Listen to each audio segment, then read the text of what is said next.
Buckingham says there's been a lot of heavy lifting in the past 4 years, and the plan should be to stay the course.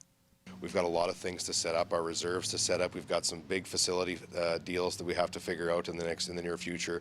Getting the funding for the wastewater treatment plant and actually getting that on the ground and getting it set up are going to be very, very key.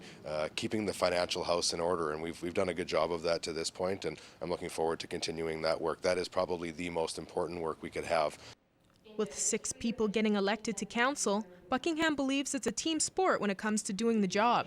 Since all incumbent councillors are returning, residents have sent a strong message with how they voted. It says that people believed in what we were doing, they trusted in what we were doing, the transparency and everything that we've made as public as possible, every single decision we've been making, and that resonated with people.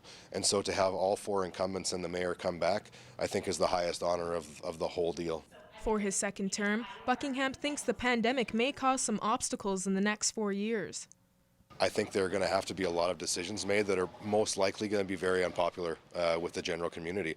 But to run the city, those decisions are going to have to be made. So it's going to be a different kind of difficult this next 4 years than it was the last. Campaigning for City Council was also different this year due to the pandemic, but Buckingham says he received lots of overwhelming support, especially online.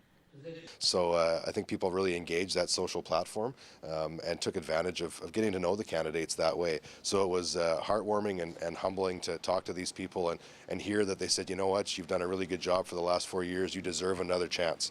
Buckingham says it's great to see 18 candidates run for City Council and speaks well for the community as a whole. It takes some courage to step up and do that, and I'm very proud that there were 18 people running, and that's a great thing for our city to have that kind of response in people wanting to help our city grow. So that to me is exciting, and as far as the next 4 years goes, there's lots of work to still be done, and I'm honored to have the chance to do it. For Primetime Local News, I'm Shelby Clark.